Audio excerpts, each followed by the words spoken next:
This week we are going to jump in and channel our inner Mr. Beast, aka Jimmy, aka Lord of YouTube, aka Mr. YouTube, aka I help out so many people while still presenting great fun content and also products. And so one of the things we're going to do is create 4 characters based on his Feastable products. I wanted to give myself a little bit of constraint on this to sort of test and tease my creativeness and imagination. Said I'm going to give myself a structure, the chocolate bar, and then I'm going to add hands and feet. But the hands and feet and the chocolate bar do not move. I have to make them creative, individual, and enjoyable, and a little naughty to look at with just the assets.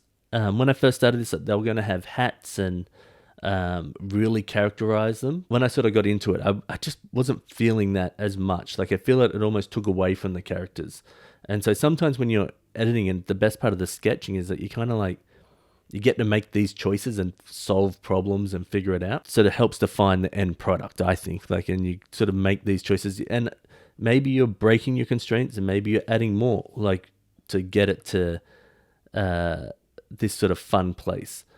What I did is I really doubled down on the constraints. Like the chocolate bar didn't move, the legs didn't move, and the hands didn't move. But I also took away accessories. So I didn't add hats and stuff like that. I really liked the chocolate bar named D's Nuts because I thought it's just the fun play on. It's just on that edge of like naughtiness where everyone sort of knows. So I wanted to like live in that bar with it. So that's another constraint on top of this. So you'll see there's the chocolate milk one, the cookie one, the plant-based one, and the D's Nuts is all sort of held around like the spot where like a censored bar could put there. Maybe that's in the thumbnail, I don't know. I just sort of wanted that sort of playfulness to sort of happen. As you can see, I'm like figuring out the faces. I'm trying to figure out, are they naughty enough? Are they happy enough? Are they shocked? Are they like, how's the face playing into the attributes? And now it's almost like those two have a relationship now. The chocolate bar's the background. We know what the base is. The accessory or the cookie or the chocolate bar or the udders are now interacting with the face, and that has to work together. This sort of bounced around. It was kind of tough to kind of figure it out because you can own a certain amount of type of faces that you can only be happy, so happy, angry, sad, like sort of variances on those. So I'm trying to figure out where they all sit and what works with what. And I also want it to be sitting on this sort of cheeky part.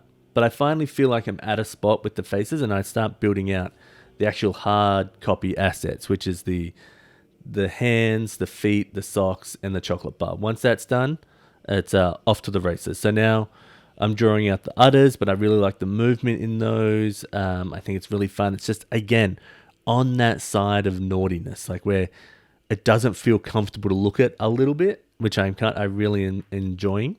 And same with the D's Nuts, but you kind of know that's the joke. Like that one there's the give me of the jokes. And trying to figure out the faces. Like, is this guy super like, ha ha ha, these are my things? Am I like cheeky? Am I trying to figure it out? But I think just the fun, like I'm being super playful about it, is really funny.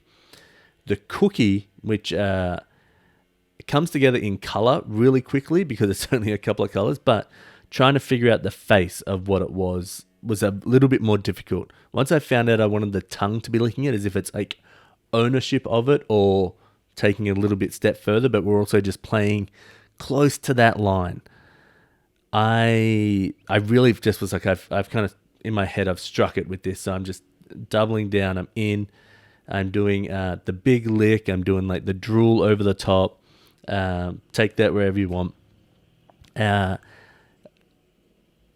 The bush part or the plant-based was kind of difficult of sort of knowing where to land. I did like the Venus flytrap, but I just couldn't feel it when I was drawing it. So I start putting the stuff up and around. I try a cactus. I'm trying something a little bit more phallic in that because I want it to be a little bit naughtier, but it just is feeling really forced. It's also sitting really high up, so the face is going to be hidden a bit more. And then I draw this bush, and I'm like, oh, hang on, I think I found it. So also with the hand constraint, I'm like, oh, with the bush, I can have the leaves overlapping. I can feel like it's holding the bush. It's really kind of fun. So then the face can be a little bit more like silly, a bit cheekier, a bit looking down, of like what's going on down there. A little bit of foliage falling on the ground, puffy, little bit spiky bush. Adding some, I get to add the color, which is when it sort of comes to life just a little bit, but you'll see for a split second that it looks so flat that you kind of like, why am I doing this? Like, why is this just isn't working right now? And there's some people that can draw flat stuff and it just works epically. But once I draw the characters, then I know that I'm going to add highlights and lowlights, and you sort of see it come together. I'm sort of flickering through trying to get all the colors, make sure that they're right. But now that I'm working on the shadows, you can see it starting to fill out and sort of take shape. Then I add the highlights, which now adds the shininess, the chocolate bar feel to it. You'll see the layers pop up and down. Then it's hard to see, but I'm like adding little shadows and layers that you don't see straight away, but your brain takes that in.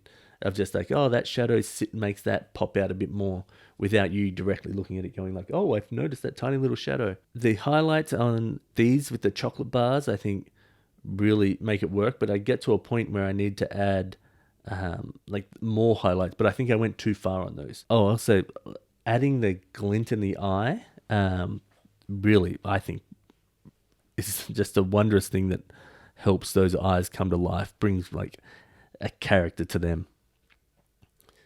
Adding a little bit of the secondary lowlights just to, again, give enough depth in there. Then we add the lowlights here. You see the top lip gets a little bit of a low light. Then we add in the highlights that then feel like the light is coming down. It's just dark enough. Oh, here's those highlights I was talking about before.